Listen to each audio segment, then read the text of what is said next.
Anyone remember Mike Tomlin being completely over the top smitten by Justin Fields? Remember that? Good morning to you. Good Thursday morning. I'm Dejan Kovacevic of DK Pittsburgh Sports. This is Daily Shot of Steelers. Comes your way bright and early every weekday if you're into hockey and or baseball. I also offer up daily shots of Penguins and Pirates where you found this.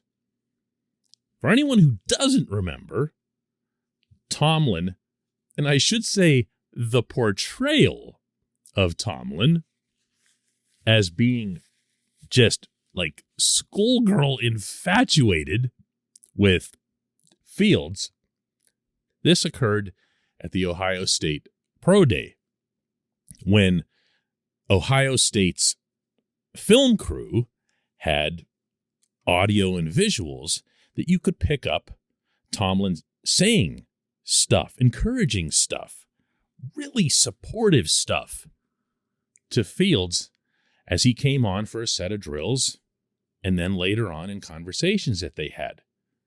And we get to see so little of that sort of thing that when we saw it, we had no other way to interpret it except that this is it. This is their guy.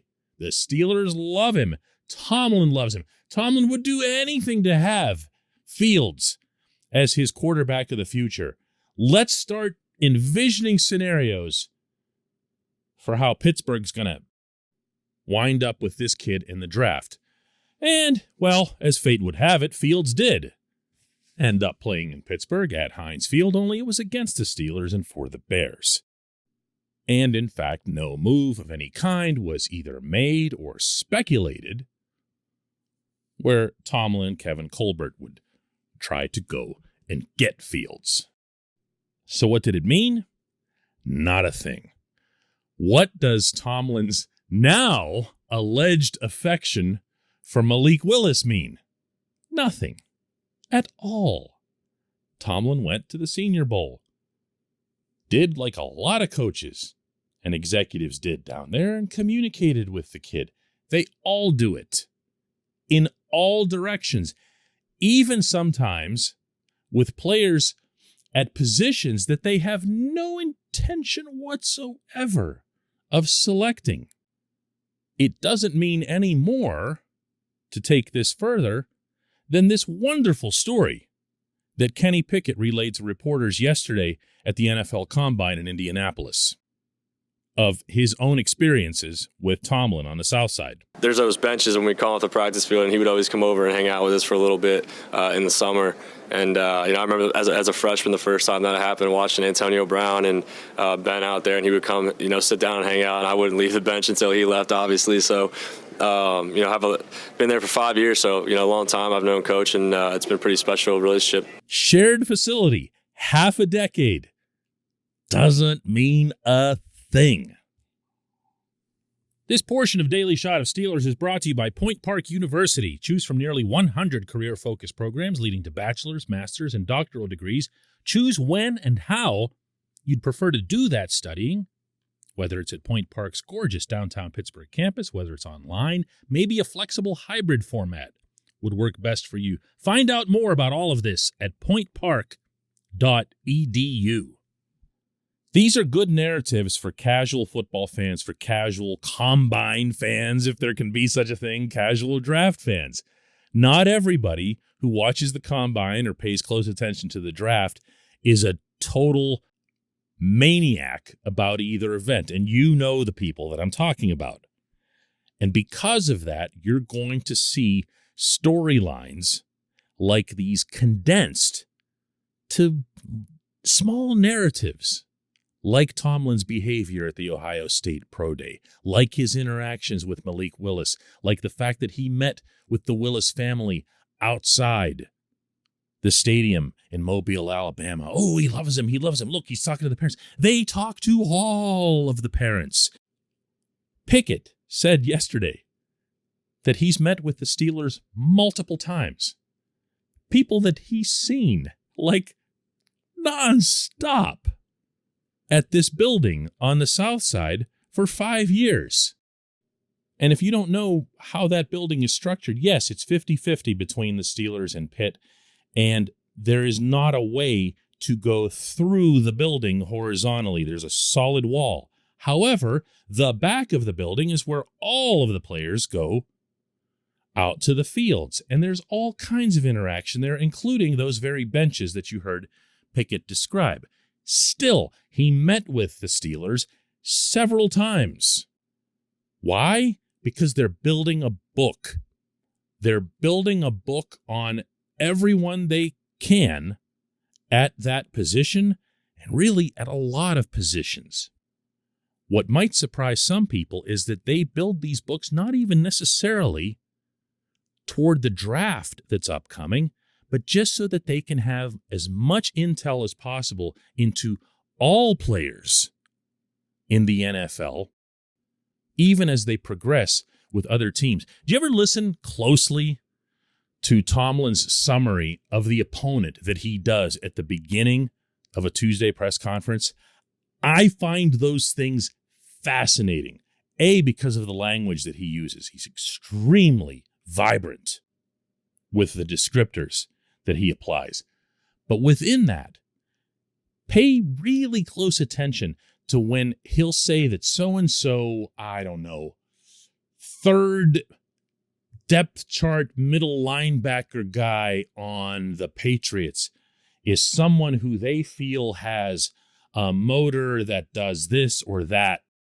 And he'll randomly cite something that they picked up from him in a draft interview years ago, not a couple years ago. I'm talking about like a long time ago, or something that he'll have recalled from a pro day or from a combine or from another experience or something that they saw on film.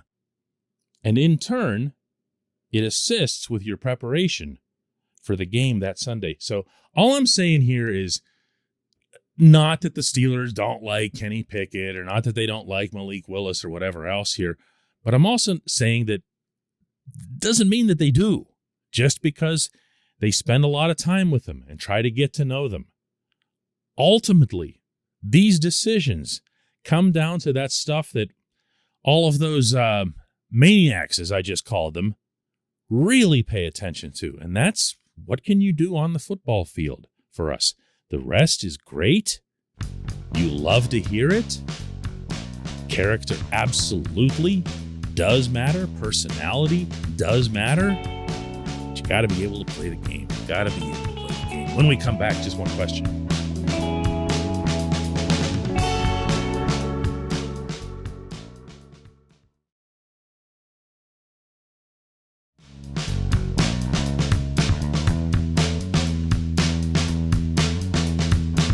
Welcome back. Time for J1Q. Today's comes from CJ Kalazy, who says, DK, great show. Out of all the Steelers free agents, who are your most important to sign?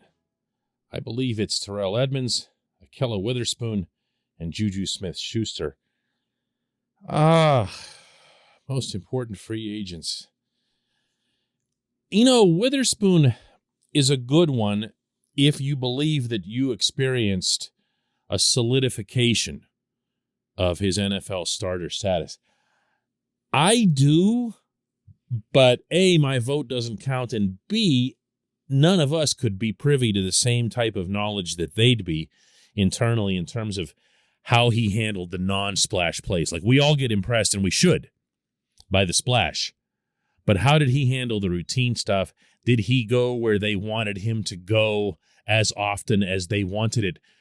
Remember that not even the most advanced football video breakdowns can tell you where a player was supposed to be, at least not with 100% certainty.